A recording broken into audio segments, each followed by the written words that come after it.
반갑습니다. EBS 고졸 검정고시 과학의 손수희쌤입니다. 오늘은 여러분과 함께 제1편의 내용 정리들, 핵심 정리를 한번 해보고요. 그리고 우리 개념 확인 문제들을 같이 풀어보도록 하겠습니다. 준비되셨나요? 문제들은 여러분이 미리 한번 풀어보시고 학습에 임하시는 것이 가장 효과가 좋겠죠. 그럼 들어가겠습니다. 첫 번째, 오늘 배울 내용들에 해당하는 거 핵심 정리를 해드리고 개념 확인 문제 한다고 했는데요. 제1편에 관한 우주의 기원을 미리 한번 살짝 훑어주시는 것도 좋습니다. 그럼 우리 같이 한번 핵심 정리하면서 기억을 더듬어 보도록 하겠습니다.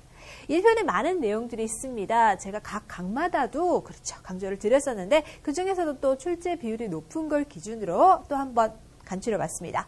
첫 번째 핵심은 별의 밝기와 거리에 관한 것들을 우리가 한번 생각해 볼 수가 있는데요. 여기서 겉보기 등급과 절대 등급에 해당하는 것은 그렇죠, 별의 밝기를 의미하고 있습니다. 겉보기 등급이라는 것은 자, 맨눈으로 봤을 때죠. 맨눈으로 봤을 때 그 등급에 해당하는 것이었고요. 숫자가 작을수록 어떻습니까? 그렇죠, 별의 밝기가 밝다라고 말씀을 드렸습니다. 그리고 절대 등급에 해당하는 것은 거리를 동일한 거리로 놔뒀어요. 그 동일한 거리에 해당하는 것은 기억을 한번 해봐야 되겠죠. 자, 절대 등급 기억나십니까? 동일한 거리에 해당하는 것 10파섹에 해당하는, 기억나십니까? 요 파섹이라고 읽어드립니다. 10파섹에 해당하는 그 거리죠. 자, 우리 광년으로 표현했을 때는 32.6 광년이라고 했어요. 빛의 속도로 32.6년 정도를 갔을 때 그 동일한 거리에 별이 있다라고 가정한 상태에서 본다면 별 자체, 고유한 실제 밝기를 알 수가 있겠죠.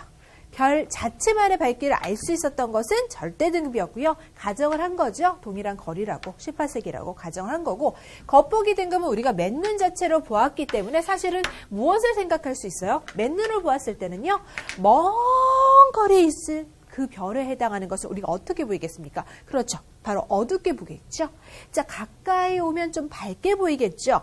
따라서 이 겉보기 등급에 해당하는 것은 그 별의 거리에 따라서 밝기가 조금 다르게 보일 수가 있는 것이고요.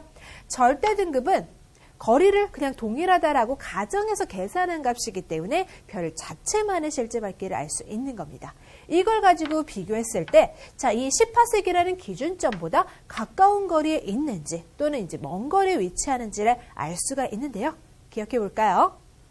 10파섹 이 기준이라는 것이 절대 등급에 해당하는 그 기준이었어요. 그럼 이 절대 등급하고 겉보기 등급하고 지금 누가 숫자가 더 크다라고 되어 있습니까? 절대 등급이죠. 숫자가 크다는 것은 그렇죠, 어둡다 이거였고요. 자, 그럼 맨눈으로 봤을 때 겉보기 등급에 해당하는 것은 지금 숫자가 작다라고 나타나고 있습니다. 그러면 맨눈으로 봤을 때 숫자가 작다? 더 밝게 보인다. 맨눈으로 봤을 때 밝게 보인다는 것은요, 그 거리가 그렇죠, 가까우니까 밝게 보이는 거죠. 그래서 여기 어떤 표현이 들어가 있습니까? 10파섹이라는 그 기준보다 가까운 거리에 있구나. 그래서 맨눈으로 봤을 때 그렇죠, 더 밝게 보인다라는 것입니다. 알겠습니까? 기억하실 수 있겠죠? 겉보기 등급이 더 지금 작다라는 것은 우리 맨눈으로 보았을 때, 맨눈으로 볼 때 그렇죠, 더 밝다. 바로 그쵸, 더 가깝기 때문에 더 밝다라고 이렇게 표현할 수가 있었던 거예요. 기억하실 수 있겠습니까? 네. 자, 그 다음 두 번째 해당하는 것은요, 겉보기 등급하고 절대 등급이 어떻다고 되어 있습니까? 같다. 그럼 그 기준에 해당하는 10파섹 그 위치에 그대로 위치한다라고 표현할 수가 있는 거고요.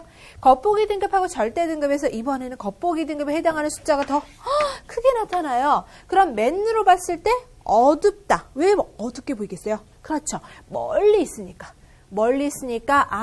어둡게 보이는 거구나. 기준은 뭐라고요? 10파섹, 32.6강년에 해당하는 것이 바로 그 기준입니다. 따라서 우리는 이렇게 겉보기 등급과 절대 등급을 비교하면서 이 거리가 10파섹을 기준했을 때 가까운지 먼지를 확인할 수가 있었던 거죠. 아시겠습니까? 별이 이렇게 멀리 가니까 어두워지는 거구나. 그 사실 한번 기억을 해주시고요.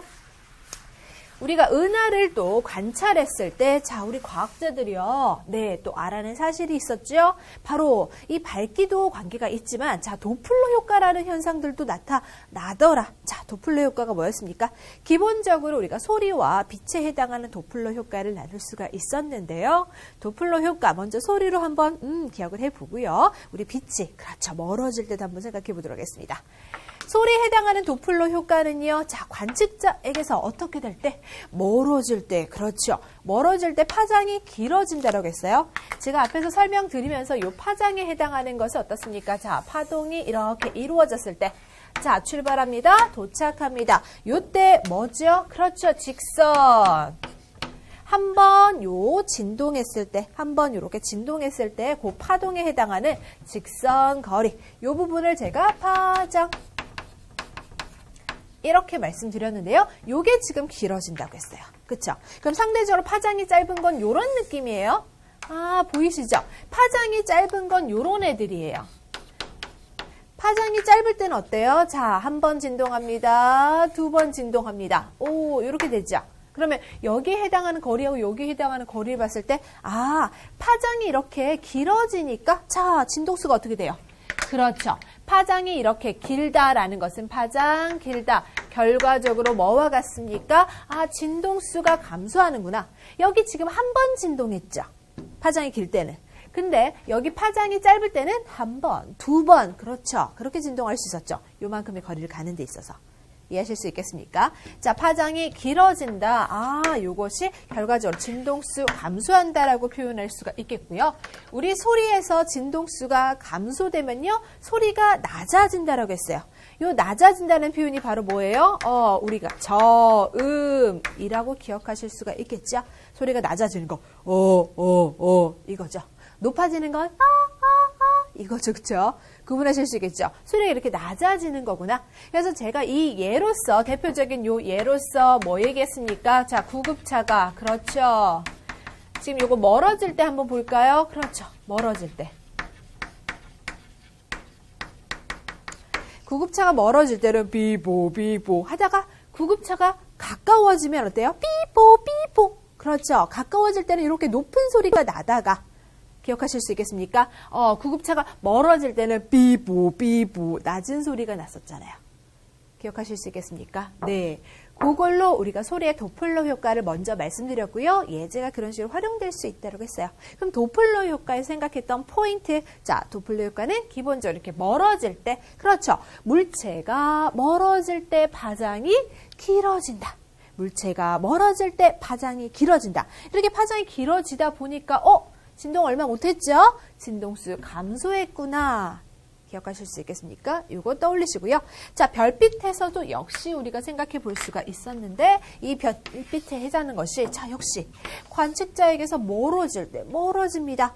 멀어질 때 아까 우리 파장 어떻게 된다고 했죠? 그렇죠. 길어져요. 파장이 길어지면 우리가 700나노미터 이 정도 되니까 붉은색 쪽으로 치우친다는 거. 그렇죠. 우리가 스펙트럼에서 관찰을 했었습니다. 자, 그럼 파장이 길어져서 스펙트럼의 흡수선이 어느 쪽으로 갔다? 그렇죠. 붉은색 쪽으로. 이렇게 치우친다. 이 말 그대로가 바로 뭐예요? 붉은색 적이죠. 치우친다. 편의. 아, 붉은색 쪽으로 적색 편의 현상이 일어난다. 이겁니다. 확인하실 수 있겠습니까? 자, 그래서 적색 편의 현상이라는 건 우리에게 무엇을 알려주는 거예요? 별빛이 지금 멀어지고 있다. 자, 우리가 은하를 관찰했을 때 이걸 느낄 수가 있었죠? 은하를 관찰했을 때 외부 은하가 이렇게 멀어지니까 적색 편의 현상이 나타나더라. 확인하실 수 있었죠? 자, 요것에 해당하는 것이 우리 도플러 효과였습니다. 그래서 이렇게 별이 멀어질 때, 아, 밝기도 그렇죠. 그쵸. 어두워졌었고, 상대적으로 이러한 또 도플러 효과에 해당하는 것도 우리가, 그렇죠. 외부나 관측하면서 알 수가 있었다는 거. 기억하시면 되겠죠? 자. 그럼 이번에 두 번째 핵심 원자의 구조에 대해서 같이 한번 살펴볼 건데요. 원자는 정기적으로 지금 중성 상태다 표현하고 있죠. 자, 이러한 원자 안에는요. 원자 핵이 들어 있습니다. 자, 원자 핵은 중심을 차지하고 있고요. 바깥쪽에 돌고 있는 것이 바로 전자입니다. 지금 전하를 한번 보시면요. 원자핵 안에는 뭐가 지금 들어있다는 걸 확인할 수 있어요. 원자핵 안에는 플러스 표시가 되어 있는, 그렇죠. 플러스 표시가 되어 있는 양성자 들어있고요. 자, 그 다음에 표시가 없죠. 전하를 띄지 않는 중성자가 들어있습니다. 아, 그렇구나. 자, 원자핵에 해당하는 것이 양성자와 중성자인데 그 중에서 양성자에 해당하는 것이 무슨 전하다? 자, 플러스 전하다. 중성자에 해당하는 것은요, 전하를 띄지 않습니다. 표현할 수가 있어요. 자, 그럼 원자핵에 해당하는 건 플러스 전하. 전자는요, 여기서 지금 돌고 있는 전자 보이시죠? 무슨 보 들어가 있습니까? 그렇죠. 나는 지금 마이너스 전하를 띈다 라는 사실을 알려주고 있습니다. 이해하셨습니까? 자, 이렇게 해서 결과적으로 자, 원자는 정기적으로 중성 상태라는 걸 알 수 있었는데요. 지금 보세요. 양성자 어때요? 하나, 둘, 셋. 전자에 해당하는 것도 하나, 둘, 셋. 따라서 플러스와 마이너스 전하. 그쵸? 같죠? 따라서 정기적으로 중성 상태다라고 표현할 수가 있습니다. 원자의 구조에 대해서 한번 그림으로 확인해 봤는데요. 중심에 해당하는 원자핵이 대부분의 질량을 차지하게 되고요. 전자는 굉장히 가벼워요. 네, 그렇기 때문에 그렇죠. 전체 우리가 원자 질량수를 계산할 때는 전자는 표현하지 않습니다. 원자핵 부분만 생각해 주시면 돼요. 좀 더 구체적으로 확인하겠습니다. 원자핵 구조에서 원자핵 부분이 그렇죠. 원자핵 이 부분이 원자 질량의 대부분을 차지한다. 전자는 너무 가볍기 때문에 표현이 안 된다고 했는데요. 예를 들어 잠실 운동장을 표현했을 때 이게 원자핵이다. 그러면 홈런을 쳐서 밖으로 날아간 작은 공이 있죠. 그게 전자의 입자예요. 그러니까 상대적으로 그쵸? 전자의 입자가 너무 작기 때문에 원자 질량 대부분 차지하는 건 이것만으로도 우리가 계산할 수가 있겠다 이거예요. 원자량에 해당하는 건 양성자수와 중성자수를 합해서 간략하게 원자량을 표현하실 수가 있겠고요. 원자 종류에 따라서 자, 이게 다른 경우가 있습니다. 누가 다르다? 그렇죠. 특히 이 중성자수가 달라졌을 때를 우리가 동위원소라고 합니다. 이 중성자수가 다른 거. 그러니까 양성자는 같은데 중성자수가 다를 때 이때를 우리가 동위원소. 됐습니까? 자, 예를 들어 우리가 보통 알고 있는 건 사실 중성 상태의 원자, 수소에 해당하는 것을 아실 때 자, 양성자 하나와 전자 하나가 존재해요. 여기 지금 뭐가 없어요? 중성자가 없어요. 중성자가 없는 상태여서 자, 요 수소에 해당하는 것을 자, 번호 1번.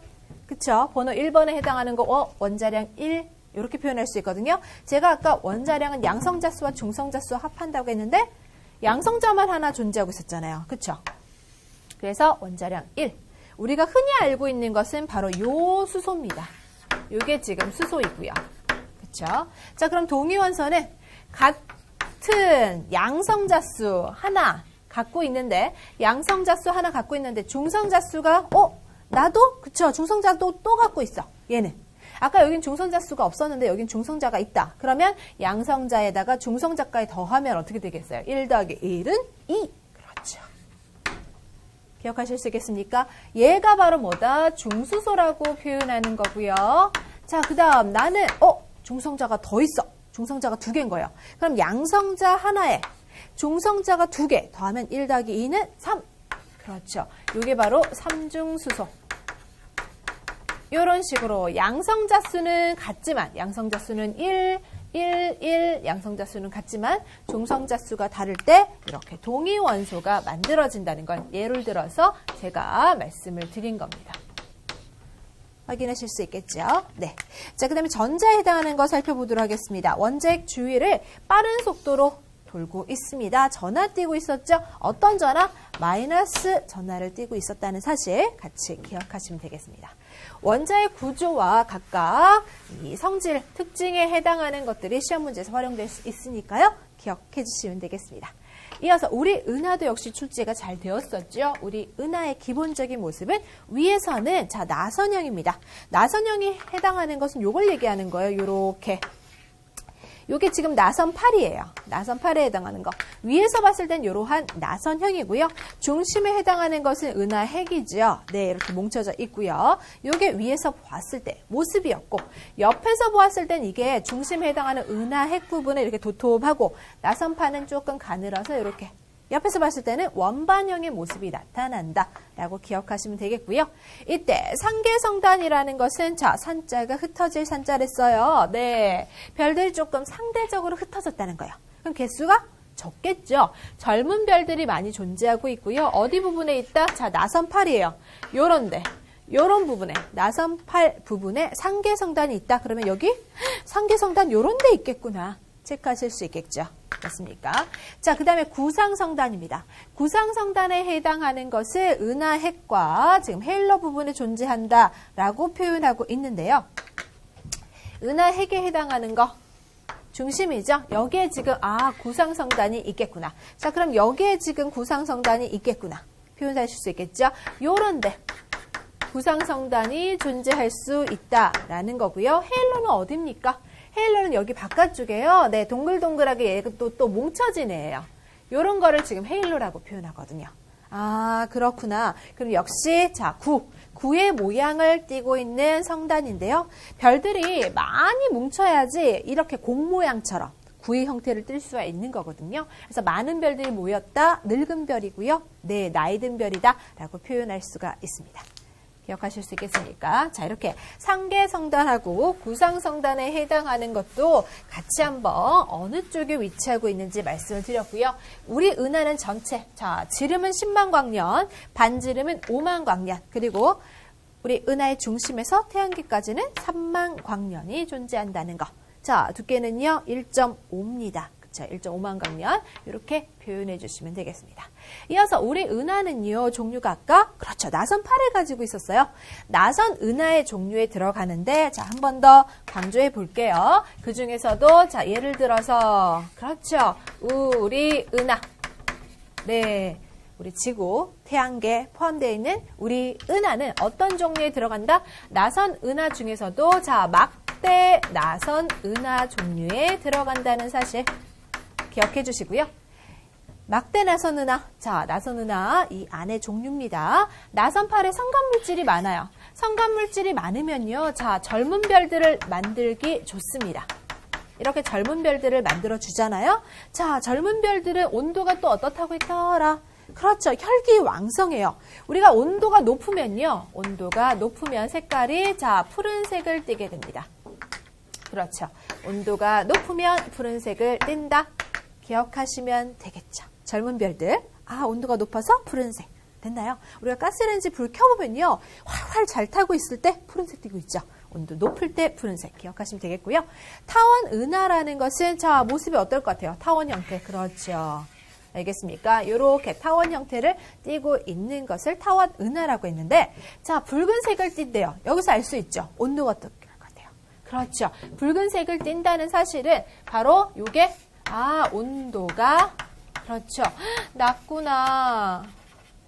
우리가 늙은 별들이 온도가 낮았었죠. 기억하시면서요. 자, 타원체 모양이었다는 거. 떠올리실 때 우리 앞에서 공부했던 구상성단에 해당하는 것도 역시 어때요? 그렇죠. 늙은 별이었죠. 온도가 낮구나. 그러면 붉은색을 띄었다라는 사실 기억할 수 있을 것 같고요. 이렇게 타원체 모양에 해당하는 타원은하 기억하신 바랍니다. 성간물질이 거의 없다라고 했어요. 자, 그래서 늙은 별이었고, 네, 온도가 낮은 붉은색을 띠고 있었습니다. 나선은하하고 타원은하에 해당하는 것은 비교해서도 역시 출제가 된 적 있죠. 같이 한번, 네, 비교해 주셔도 좋을 것 같아요. 이어서 이번에는 반응 속도죠. 시험 문제에서 계속적으로 출제가 가장 많이 되었다 볼 수 있는데요. 화학 반응이 일어나기 위한 기본적인 조건에는 자, 두 가지 크게 말씀드릴 수 있는데, 유효 충돌이라고 해서 반응의 적절한 방향으로 충돌한다라고 해요. 그렇죠? 적절한 방향 쪽으로 유효 충돌한다 해서, 자, 여기 제가 여자라고 하면 남자가 있고 여자가 있습니다. 자, 어느 쪽으로 충돌해야지 유효 충돌일까요? 그렇죠. 남자 쪽으로. 네, 이런 느낌인 거죠. 자, 적절한 방향으로 충돌을 하자. 자, 활성화 에너지라는 것은요, 반응을 위해서 너 최소한 이건 해줘야 돼. 이거죠. 자, 최소한 너 요건 해주자. 요 에너지는 갖고 있어야지 반응이 가능하다. 이겁니다. 활성화 에너지. 마치 산을 넘는 것처럼 생기지 않았습니까? 반응 물질이 지금 요만큼의 활성화 에너지는 있어야지 요 산등성이를 넘어서 그렇죠. 생성물을 만들 수 있어. 이렇게 되는 거죠. 이 활성화 에너지가 그러면 낮아지면 어떨 것 같아요? 낮아지면 반응이 좀 더 수월하겠죠. 활성화 에너지가 높으면, 높은 산 오를 때 우리 어때요? 힘들죠? 에너지 더 많이 공급해야 되니까 힘들 것 같아요. 자, 그래서 이 활성화 에너지에 해당하는 부분도 같이 한번 기억하시면 좋을 것 같습니다. 유효 충돌과 활성화 에너지, 용어만 한번 정리하셔도 문제 풀 때 수월하실 겁니다. 반응 속도에 영향을 주는 요인, 요게 또 출제가 많이 되고 있지요. 자, 농도에 해당하는 거 출제 이미 됐습니다. 2014년도에. 그쵸? 자, 반응 물질의 농도가 증가할수록 단위, 부피 속의 분자수가 증가하여, 그쵸? 한번 생각해 보세요. 이 공간 속에, 농도가 증가한대요. 농도가 증가하면, 예를 들어 버스 안에 사람이 2사람 타고 있는 것보다는 버스 안에 사람이 많이 승객이 탔네요. 네. 이렇게 많은 승객이 타면 어떨 것 같아요? 아무래도, 그렇죠. 단위 부피 속에, 똑같은 공간 속에, 그렇죠. 분자수가 이렇게 증가한다는 건 충돌 횟수가 많아지겠죠. 아시겠습니까? 네. 여기서 훨씬 더 충돌 횟수가 많아진다. 그래서 반응 속도가 빨라진다 라고 표현할 수가 있겠고요. 예를 들어서 자 우리 강철수업 연소시킬 때요. 산소 직기병에서 더 활발하게 태울 수가 있습니다. 산소 직기병이라는 것은 산소를 거의 99% 이상 그쵸 가득 채웠다라고 보시면 돼요. 일반 공기 중에는 산소가 21%입니다. 하지만 99% 이상 그쵸 거의 100%에 가깝게 이렇게 산소를 채우게 되면 농도가 진해서 뭐가? 그렇죠. 단위 부피 속의 분자수가 증가합니다. 좀 더 부딪히고 충돌하는 횟수가 많아지면서 활발하게 반응이 이루어진다라는 거예요. 여러분 생각하실 수 있잖아요. 자, 연소 반응은 그렇죠. 기본적으로 산소와 그렇죠. 만나는 맞습니까? 산소와 결합하면서 반응이 이루어지는 산화 반응이라고 하죠. 알겠습니까? 산소와 결합하면서 반응이 일어나는 산화 반응입니다. 그래서 산소와 좀 더 활발하게 이렇게 반응이 이루어지려면 산소가 많은 농도가 진한 거기에서 반응이 활발해지겠구나 라고 생각하시면 돼요. 아시겠습니까? 자, 물질을 태울 때 산소 필요하다는 거 기억을 해 주시면 되겠죠? 이어서 자 표면적에 관련된 것도 한번 얘기해 보겠습니다. 자 농도하고 비슷한 개념인데요. 역시 충돌 횟수가 증가한다는 개념에서 농도하고 비슷하게 생각하실 수가 있어요. 표면적인 밀가루 공정이나 지금 보시면요. 탄광에서는 굉장히 작은 먼지, 분진, 가루 같은 것들이 있잖아요. 이런 것들이 어때요? 표면적이 굉장히 그렇죠. 넓어지는 효과가 있죠. 한번 생각해 보세요. 제가 주먹을 이렇게 쥐고 물속에 넣었다가 빼면 바깥쪽에만 물이 묻어나요. 근데 제가 손가락을 쫙 펴서 물에다 푹 하면 요 틈 사이사이 그러죠. 손바닥 사이사이 골고루 어때요? 네, 물이 잘 묻어날 수 있죠. 주먹에서 손가락을 쫙 폈다는 요게 바로 표면적이 그렇죠. 증가한 거다라고 볼 수가 있습니다. 이런 식으로 잘 자란 가루 형태는 표면적이 증가했다 볼 수가 있겠죠. 표면적이 증가하면 조금 더 충돌할 수 있는 횟수가 늘어나겠죠. 맞습니까? 폭발사고 잘 일어나게 됩니다. 소장의 용털도 마찬가지예요. 소장 용털 어떻게 생겨 있습니까? 얘 생긴 모습이요. 자, 꼬불꼬불. 여러분 곱창 같은 거 보셨잖아요. 그쵸? 네. 요렇게 생겼어요. 거기 안에 요렇게. 네. 그럼 얘네들이 다른 영양소하고 빠르게 반응할 수 있다는 거예요. 어머나 이렇게 꼬불꼬불 사이사이에. 맞습니까? 네. 자, 그렇게 해서 역시 표면적이 넓으면 반응 속도가 빨라지는 거구나. 생활 속에서 가장 흔한 것은 사탕, 깨물었을 때 사탕을 깍 깨물어주니까 어떻습니까? 가루가 되면서. 그쵸? 처음에 존재하는 요 동그란 상태보다 제가 가루 형태를 그렇죠. 만들게 되면 어때요? 아까 처음보다 요 사이사이에 그렇죠. 충분히 우리 침과 만날 수가 있습니다. 침과 충분히 요 사이사이가 다 만나면서 빨리 녹는다라는 것이 되는 거죠. 이해하셨습니까? 자, 이렇게 반응 속도에 영향을 주는 요인도 한 번 더 기억해 보시고요. 온도의 관계도 있었죠. 자, 활성화 에너지보다 큰 에너지를 가진 입자수가 증가한다. 높은 온도에서는 좀 더 그렇죠. 활성화 에너지 이상의 입자가 지금 확보가 됩니다. 그래서 우리가 여름철에 음식이 빨리 상하는 거예요. 맞나요? 그래서 우리 냉장고에 꼭 보관해야 되겠죠. 온도가 높아지면 반응이 그렇죠. 빨라지니까요. 이어서 촉매입니다. 자, 반응이 일어날 때 살펴보실 때 요 촉매를 넣어주면요. 반응 속도가 더 빨라지더라 라는 거. 자, 우리가 정촉매라고 하는데요. 반응 속도를 빠르게 해주는 촉매입니다. 생활 속에서 이 촉매에 해당하는 것을 자, 무기촉매하고 생체촉매 쪽으로 나눠서 한번 생각해 보실 수가 있는데요. 촉매라는 것은 자, 반응 속도만 변화시키는 물질이에요. 여기서 만이란 글자가 왜 들어갔을까 궁금하실 건데 본인은 변하지 않는다는 거예요. 촉매 물질 자체. 본인은 변하지 않고 주변만 반응이 잘 일어날 수 있도록 변화가 일어날 수 있도록 도와준다. 중매쟁이 같은 역할이라고 했죠. 자, 남녀 결혼 잘할 수 있게끔 도와주고 본인은 쇽 빠지는 것처럼. 맞나요? 촉매가 그런 역할을 하기 때문에 반응 속도만 변화시키는 물질 이런 표현 가능했고요. 여기 무기촉매라는 표현은 화학물질이라는 거예요. 화학물질. 요 화학물질에 해당하는 것으로 촉매해 준 것이 대표적으로 우리 주변에서 이산화망가니즈, 그렇죠. 많이 쓰고 있는데요. 요거는 무기촉매고, 자, 그럼 생체촉매는 뭐다? 우리 몸에도 사실 촉매가 있다는 거예요. 우리 몸속에 생체, 사람의 몸속에 지금 들어있습니다. 뭐가 있죠? 효소예요. 효소에 해당하는 건 얘도 역시, 그러면 얘도, 촉매 역할을 하고 있었구나. 그쵸? 우리 침에도 효소가 있어서 뭘 잘 분해해 줍니까? 그렇죠. 탄수화물, 녹말. 이거 잘 분해해 주잖아요. 맞습니까? 네. 우리 또 단백질을 분해하는 효소도 있었고, 지방을 분해하는 효소도 있었고, 몸속에 이렇게 존재하는 효소들, 반응을 잘 일어나게끔 도와주는 몸속에 들어있는 생체, 촉매구나, 라고 생각하시면 되겠습니다. 구분하실 수 있겠죠? 자, 촉매를 사용하여도 반응열, 생성물질의 양은 변함이 없었어요. 뭐만 변화시킨다고 했죠? 좀 빠르게만. 반응이 좀 더 수월하게 빠르게만 일어날 수 있게끔 도와주는 것이 촉매였고요. 정촉매라는 것이 발을 정자 써서 자, 촉매 역할을 난 그대로 제대로 하고 있다 그거예요. 촉매 역할, 반응 속도 빠르게 해주는 거, 제대로 해주는 거. 그럼 반응 속도 빨라지려면요. 우리 앞에서 그림에서 기억나세요? 이렇게. 그렇죠. 자, 이쪽이 지금 반응물이었고 이쪽에 해당하는 것이 생성물이었어요.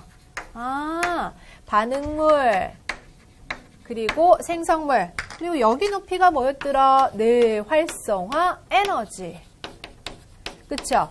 이 활성화 에너지에 해당하는 높이가요. 어떻게 해요? 감소해준대요. 이게 낮아지게 되면 좀 더 수월하게 반응이 이루어지겠죠? 바로 반응 속도가 빨라질 것이다 라는 것을 알 수가 있습니다. 이것이 정촉매의 역할이었고요. 반대를 우리가 부촉매라고 했어요. 그래서 아니 부자 써서 그때는 활성화 에너지 반대로 어떻게 될까요? 크게 해주니까 반응이 느려지는 경우가 있죠. 흔히 화학 반응식에서는 대부분 정촉매를 많이 쓰는 편이겠죠. 기억을 해주시겠고요. 자, 이렇게 생활 속에서 떠올릴 수 있는 예제들도 같이 기억하시면서 우리 중요한 핵심들 한번 정리해 보았습니다. 그럼 이번에는 제1편 개념 확인 문제에 해당하는 것을 같이 한번 살펴보겠습니다. 자, 그림은 은하에서 오는 별빛의 스펙트럼이다 하고 있죠. 가는 정지 상태입니다. 가에 먼저 적어볼까요? 정지 기준이고요. 그 다음 나와 다는 이 은하가 이동할 때 예상되는 스펙트럼인데요. 지금 여러분 그림 상태를 보니까 자, 칼라로 잘 되어 있죠. 네, 적색 편인지 청색 편인지 구분하실 수 있을 것 같아요. 나에 해당하는 것은 지금 보면 약간 이쪽으로 그렇죠. 치우쳤습니다. 이쪽에 해당하는 게 지금 청색 아닙니까? 그렇죠? 맞습니까? 네, 한번 적어볼까요? 청색. 청색으로 살짝 지금 정지 상태 기준으로 했을 때는 이쪽으로 살짝 네, 치우쳤으니까 나에 해당하는 것은 청색 편이. 이건 외부 은하가 접근할 때 경우였죠? 네, 기억하시고요. 다에 해당하는 것은 여기가 지금 붉은색 쪽이죠? 자, 적색입니다. 적색으로 보시면 정지 상태 기준에서 살짝 네, 또 치우쳐져 있는 것을 볼 수가 있습니다. 그래서 여기는 적색 편이라고 표현하실 수가 있습니다. 먼저 그림부터 이렇게 분석을 한번 해주시고요. 자, 거기에 관한 문제를 풀어주시면 되겠습니다. 자, 보기 같이 한번 읽어볼까요? 다음 보기에서 이에 대한 설명으로 옳은 것을 모두 고른 것은 하고 있습니다. 자, 보기에서 가에 해당하는 것은 별빛의 흡수 스펙트럼을 나타낸 것이다. 맞습니까? 가는 우리 지금 정지 상태에서요. 별빛의 흡수 스펙트럼을 잘 보여주고 있었습니다. 자, 따라서 맞는 말 체크해 주시고요. 나는 빛을 내는 은하가 멀어져 갈 때였어요. 우리 앞에서 나에 해당하는 것을 뭐라고 했죠? 청색 편이라고 표현을 드렸어요. 이렇게 청색 편이는 멀어져 갈 때가 아니라 그렇죠. 멀어져 갈 때가 아니라 접근할 때랬어요. 그러니까 이 표현은 그렇죠. 가까워질 때. 접근할 때 이런 표현을 바꿔줘야 되겠죠. 나에 해당하는 표현이 잘못되어 있고요. 다는 우주가 팽창하고 있다는 허블의 법칙을 알려줄 수 있습니다. 그렇죠. 왜 그렇죠? 다에 해당하는 것이 지금 표현하는 것이 뭐였어요? 적색편이죠. 적색편이라는 것은 은하가 멀어진다. 은하가 왜 멀어져요? 우주가 팽창하니까. 이 상태에 이렇게 은하가 두 개 있었는데 자 우주가 팽창하면 이걸 제가 풍선이라고 말씀드렸었죠. 우리 이론 설명드리면서 자 우주가 지금 풍선에 바람을 분 것처럼 빵빵하게 이렇게 팽창하게 되면 어때요? 그렇죠. 은하가 멀어지죠. 이렇게 가까웠던 애가 멀어지고 있습니다. 따라서 우주가 팽창하고 있다는 증거로서 허블의 법칙 알려주고 있었어요. 적색 편이. 따라서 자 존재하는 건 누가 정답일까요? 기억과 디귿이니까 보기에서 3번을 선택해 주시면 되겠습니다. 정답 한 번 더 강조 3번 체크해 주시고요. 첫 번째 문제 푸실 수 있겠죠? 자, 이런 식으로 문제 푸실 때 그림을 분석하는 연습도 굉장히 중요합니다. 그럼 이어서 두 번째 문제, 그쵸? 정답 확인하면서 한 번 더 들어갈게요. 정답 3번이고, 나는 청색 편이, 다는 적색 편이었습니다. 자, 그래서 이런 식으로 기억해 주시면 되겠습니다. 그 다음 두 번째 문제입니다. 다음 그림은 헬륨 원자의 형성을 나타낸 것이다 하고 있어요. 주어진 상태에서 먼저 우리가 생각해 볼 수 있는 게 있죠. 자, 헬륨 원자에 해당하는 거 지금 플러스 표시가 되어 있는 게 바로 뭘 것 같아요? 그렇죠. 바로 양성자입니다. 플러스 표시에 되어 있는 것에 이렇게 양성자 한번 적어주시고요. 표시가 안 되어 있는 것은 당연히 전하를 띠고 있지 않는 중성자라고 표현할 수가 있습니다. 여기에다가 전자 두 개가 이렇게 만나면서 그림 상태를 보여주고 있는데요. 자, 중앙에 지금 원자핵 안에는 양성자와 중성자가 바깥쪽에 지금 전자 궤도, 전자 껍질에서 돌고 있는 것은 전자, 얘가 지금 전자죠. 이에 대한 설명으로 옳은 것을 고르시오 했습니다. 자, 문제가 조금 이렇게 길어지고 있는데요. 자, 먼저 이에 대한 설명 앞부분 확인해 볼까요? 빅뱅 후 3분이 지났을 때 되어 있는데 전자와 원자핵이 결합하여서 되는 것은 3분이 아니었죠. 얘네 둘이 결합하여서 지금 원자 형성하고 있잖아요. 이렇게 원자를 형성할 때는 3분이 아니라 뭘로 바꿔줄까요? 자, 이쪽에 적겠습니다. 38만 년. 그쵸? 이렇게 틀린 글자, 그쵸? 3분 대신에 넣어주시면 되겠고요. 두 번째 표현입니다. 원자핵 속의 양성자 수는 전자 수와 같다. 확인해 볼까요? 양성자 수 지금 몇 개인데요? 둘. 전자 수도 둘. 같다. 이게 정답이네요. 정답은 따라서 2번임을 확인하실 수가 있습니다. 얘가 정답이었구나. 정답은 벌써 2번이라는 것을, 옳은 것을 골라봤어요. 자, 하지만 나머지 보기들도 한번 확인을 해 보아야겠죠. 자, 그래서 같이 보겠습니다. 세 번째, 전하를 띠지 않는 원자핵 주위를 마이너스 전하를 띤 전자가 운동하고 있다 했는데 어떤 표현이 잘못됐습니까? 전하를 띠지 않는 원자핵이라고 했는데 원자핵은요, 전하를 띱니다. 원자핵은 무슨 전하 띱니까? 그렇죠. 플러스 전하를 띠죠. 누구 때문에? 양성자 때문에. 양성자 때문에 플러스 전하를 띠기 때문에, 그쵸? 틀린 표현 바꿔주셔야 되겠고요. 네 번째, 우주 팽창에 의해서 우주의 온도가 3 켈빈 온도입니까? 아니죠. 3000 바꿔주세요. 이것도 이렇게 3000 켈빈 온도까지 낮아졌습니다. 그래서 원자핵이 전자를 붙잡을 수 있게 되었죠. 다시 한 번 더 정답 확인하겠습니다. 아까 정답에 해당하는 거 그쵸? 바로 2번으로 확인해 드렸었고요. 자, 그 다음 빅뱅 후 3분이 지났을 때 원자핵이 형성되고 38만 년 기준했을 때 원자 형성했습니다. 원자핵과 원자 구분을 해주셔야 되겠죠? 이렇게. 그리고 3000 켈빈 온도까지 온도가 낮아져서 전자를 붙잡을 수 있게 되었다. 그래서 정답은 2번에 해당하는 것으로 확인하실 수가 있습니다. 이어서 이번에는 3번 문제 같이 한번 살펴보도록 하겠습니다. 다음은 별의 탄생과 진화에 대한 설명이다. 보기에서 옳은 것을 모두 고른 것은. 자, 주어져 있는 상황을 같이 한번 보도록 할게요. 주 계열승으로 탄생하기 전까지의 에너지1은 중력 수축 에너지다. 맞습니까? 네, 그렇죠. 자, 주계열성 별에 해당하는 거 우리가 태양을 얘기하면서 말씀드렸었고요. 주계열성의 에너지1이 수소 핵융합 반응이다. 이게 바로 그렇죠. 4개의 수소가 헬륨 하나 만들면서 그쵸. 에너지 밖으로 네. 이게 에너지1이었죠. 자, 맞는 말이었고요. 디귿에 해당하는 거 보겠습니다. 주계열성 이후 중심 핵에서 일어나는 핵융합 반응의 단계와 생성 원소는 자, 별의 질량에 의해서 결정됐습니다. 그래서 태양보다 그렇죠. 큰 질량에 해당하는 것과 태양 정도의 이제 작은 질량에 해당하는 것을 구분해서 제가 말씀드렸었잖아요. 맞는 말. 기억, 니은, 디귿이 옳은 표현이라고 볼 수 있고요. 자, 리을은 그럼 한번 볼까요? 중심핵에서 핵융합 반응으로 생성될 수 있는 우리 가장 무거운 원소가 탄소가 아니라 뭐였더라? 그렇죠. 철이었죠. Fe 바로 철이라고 틀린 것은 한번 수정해 주시면 되겠습니다.